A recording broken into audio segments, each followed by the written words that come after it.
ಆದಿಕಾಂಡ ಅಧ್ಯಾಯ 8. ದೇವರಿಗೆ ನೋಹನ ಮತ್ತು ಅವನ ಸಂಗಡ ನಾವೆಯಲ್ಲಿದ್ದ ಎಲ್ಲ ಪ್ರಾಣಿ ಪಕ್ಷಿಗಳ ನೆನಪಿತ್ತು. ಅವರು ಭೂಮಿಯ ಮೇಲೆ ಗಾಳಿ ಬೀಸುವಂತೆ ಮಾಡಲು ನೀರು ತಗ್ಗಿತು.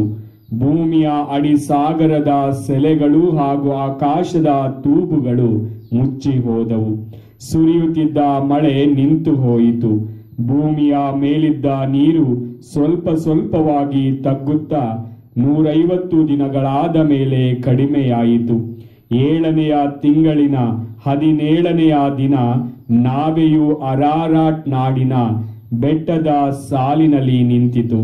10ನೆಯ ತಿಂಗಳಿನವರೆಗೂ ನೀರು ಕ್ರಮೇಣ ಕಡಿಮೆಯಾಗುತ್ತಾ ಬಂದು 10ನೆಯ ತಿಂಗಳಿನ 1ನೆಯ ದಿನ ಬೆಟ್ಟಗಳ ಶಿಖರಗಳು ಕಾಣಿಸಿಕೊಂಡವು. 40 ದಿನಗಳಾದ ಮೇಲೆ ನೋಹನು ತಾನು ಮಾಡಿದ್ದ ನಾವೆಯ ಕಿಟಕಿಯನ್ನು ತೆರೆದು ಕಾಗೆಯೊಂದನ್ನು ಹೊರಕ್ಕೆ ಬಿಟ್ಟನು.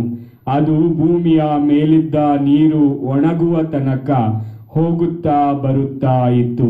ನೀರು ಇಳಿಯಿತೋ ಇಲ್ಲವೋ ಎಂದು ತಿಳಿದುಕೊಳ್ಳಲು ನೋಹನು ಅನಂತರ ಪಾರಿವಾಳವೊಂದನ್ನು ಹೊರಕ್ಕೆ ಬಿಟ್ಟನು.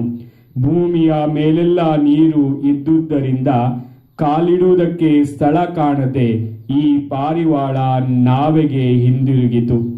ನೋಹನು ಕೈ ಚಾಚಿ ಅದನ್ನು ಹಿಡಿದುಕೊಂಡು ನಾವೆಯೊಳಗೆ ಹಾಕಿಕೊಂಡನು. ಇನ್ನೂ 7 ದಿವಸ ಕಾದು ಪಾರಿವಾಳವನ್ನು ಹೊರಕ್ಕೆ ಬಿಟ್ಟನು. ಸಂಜೆ ವೇಳೆಗೆ ಆ ಪಾರಿವಾಳ ಅವನ ಬಳಿಗೆ ಮರಳಿತು. ಆಗ ಇಗೋ, ಅದರ ಬಾಯಲ್ಲಿ ಎಣ್ಣೆ ಮರದ ಹೊಸ ಚಿಗುರಿತ್ತು. ಇದನ್ನು ನೋಡಿ ನೋಹನು ಭೂಮಿಯ ಮೇಲಿದ್ದ ನೀರು ಇಳಿದು ಹೋಗಿದೆ ಎಂದು ತಿಳಿದುಕೊಂಡನು. ಮತ್ತೆ 7 ದಿನಗಳಾದ ಮೇಲೆ ಇನ್ನೊಮ್ಮೆ ಪಾರಿವಾಳವನ್ನು ಹೊರಕ್ಕೆ ಬಿಟ್ಟನು. ಈ ಸಾರಿ ಅದು ಹಿಂದಿರುಗಿ ಬಾರಲೇ ಇಲ್ಲ. ನೋಹನ 601ನೇ ವರ್ಷದ 1ನೆಯ ತಿಂಗಳಿನ 1ನೆಯ ದಿನದಂದು ಭೂಮಿಯ ಮೇಲಿದ್ದ ನೀರು ಇಳಿದಿತ್ತು. ನೋಹನು ನಾವೆಯ ಗವಸಣಿಕೆಯನ್ನು ತೆಗೆದು ನೋಡಿದನು. ಇಗೋ, ಭೂಮಿಯ ತೇವ ಆರುತ್ತಿತ್ತು. 2ನೆಯ ತಿಂಗಳಿನ 27ನೆಯ ದಿನದಂದು ನೆಲವು ಪೂರ್ತಿಯಾಗಿ ಒಣಗಿತ್ತು.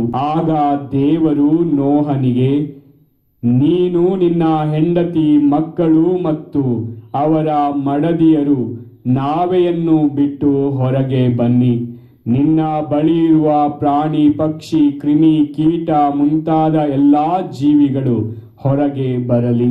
ಅವುಗಳ ಸಂಖ್ಯೆ ಭೂಮಿಯಲ್ಲಿ ಬೆಳೆಯಲಿ, ಅವು ಹೆಚ್ಚಿ ವೃದ್ಧಿಯಾಗಲಿ ಎಂದರು. ಅಂತೆಯೇ ನೋಹನು ಮಡದಿ, ಮಕ್ಕಳು, ಸೊಸೆಯರ ಸಮೇತ ಹೊರಗೆ ಬಂದನು. ಪ್ರಾಣಿ, ಪಶು, ಪಕ್ಷಿ, ಕ್ರಿಮಿ ಇವುಗಳೆಲ್ಲವೂ ತಮ್ಮ ತಮ್ಮ ಜಾತಿಗನುಸಾರ ನಾವೆಯಿಂದ ಹೊರಗೆ ಬಂದವು. ನೋಹನು ಸರ್ವೇಶ್ವರ ಸ್ವಾಮಿಗೆ ಒಂದು ಬಲಿಪೀಠವನ್ನು ಕಟ್ಟಿದನು. ಶುದ್ಧವಾದ ಎಲ್ಲಾ ಪ್ರಾಣಿ ಪಕ್ಷಿಗಳಿಂದ ಆಯ್ದು ಆ ಪೀಠದ ಮೇಲೆ ಬಲಿದಾನವನ್ನು ಅರ್ಪಿಸಿದನು.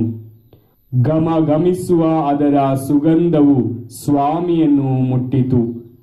ಅವರು ಮನದಲ್ಲೇ ಹೀಗೆಂದುಕೊಂಡರು, ಇನ್ನು ಮೇಲೆ ನಾನು ಮನುಷ್ಯರ ನಿಮಿತ್ತ ಭೂಮಿಯನ್ನು ಶಪಿಸುವುದಿಲ್ಲ.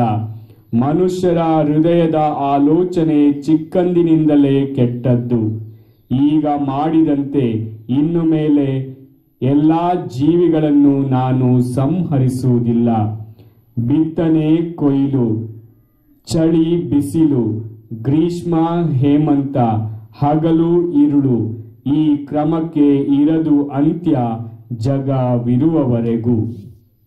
ಪ್ರಭುವಿನ ವಾಕ್ಯ.